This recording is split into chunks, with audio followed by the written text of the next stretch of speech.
রামিসা হত্যার বিচারের দাবিতে আপনারা দেখতে পাচ্ছেন যে সকল শিক্ষার্থীরা কিন্তু রাস্তা নেমেছে। দেখুন কোমলমতি বাচ্চারা কিন্তু আপনার রাস্তায় নেমেছে রামিসা হত্যার বিচারের দাবিতে। তবে বাংলাদেশে কি এই বিচার হবে? আপনাদের কি মনে হয় যে বাংলাদেশে এই বিচার করা সম্ভব কি হবে? আপনার মনে হয়? দেখতে পাচ্ছেন সেই রামিসার মতন কিন্তু কোমলমতি বাচ্চা কিন্তু রাস্তায় নেমেছে আজ, এবং এই রামিসা কিন্তু কি অপরাধ করেছে?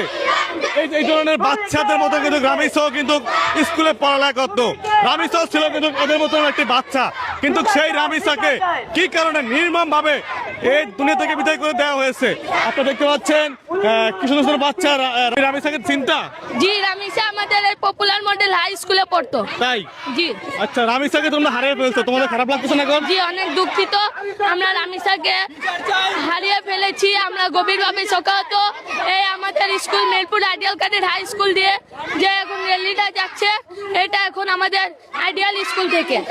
তো এই যে একটা বাচ্চা, মানে 8 বছরের বাচ্চা, রামিসা তো কোনো অপরাধ করেনি, না, তো তাকে কেন মারা হয়েছে তোমরা কিছু জানতে এটার পারছো? জন্যই তো বিচার চাচ্ছি। এটার জন্য আমরা বিচার চাচ্ছি যে ওই তো কোনো দোষ করে নাই, তাহলে কেন ওকে হত্যা করা হয়েছে?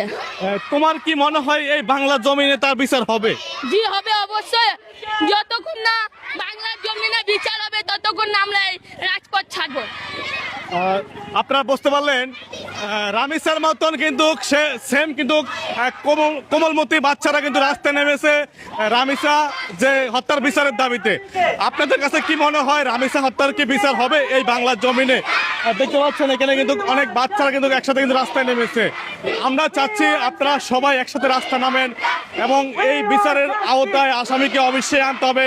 আসামি যে হোক না কেন, শুধু গ্রেপ্তার হইলে হবে না, তাকে অবশ্যই বিচারের আওতায় আনতে হবে, তার কঠিন শাস্তি হইতে হবে, তাকে জনগণের কাছে তুলে দেওয়া হোক, জনগণ তার বিচার করবে। কারণ কি এই বিচার আইন শৃঙ্খলা লোকজন করতে পারবে না। আপনারা জানেন যে আসামি ধরে গ্রেপ্তার করে কিন্তু তারপর জামিনে বের হয়ে আসে। আমরা চাচ্ছি যে এই আসামিকে দেওয়া হোক জনগণের হাতে তুলে। দেখতে পাচ্ছেন কি সুন্দর সুন্দর বাচ্চা। তুমি কি রামিসাকে চিন্তা? জি। রামিসা আসলো কত বছর বয়স ছিল তার? 7 থেকে 8 বছর ছিল আমার জানা মতে। 7 থেকে 8 বছর বয়স ছিল। জি। তোমরা কি এক স্কুলে পড়ালেখা করতে কিনা? না, আমরা এক স্কুলে পড়ালেখা করতাম না, কিন্তু আলাদা স্কুলে পড়ালেখা করতাম। আমরা চিন্তাম একে পক্ষে। রামিসা পড়ালেখা করতো কোন স্কুলে? পপুলার মডেল হাই স্কুলে। পপুলার মডেল হাই স্কুলে না? জি। আচ্ছা, তো এখন রামিসা খারাপ লাগছে তোমাদের? জি, অনেক। যে রামিসাকে হত্যা করছে তার কঠিন শাস্তি চাই আমরা। কঠিন শাস্তি হচ্ছে নাকি? দর্শক আপনারা সব ভিডিওটি শেয়ার করে দেন। আমরা চাচ্ছি যাতে দ্রুত বিচারের আওতায় আনা হোক, তাকে তার কঠিন শাস্তি হোক। ধন্যবাদ সবাইকে। আল্লাহ হাফেজ।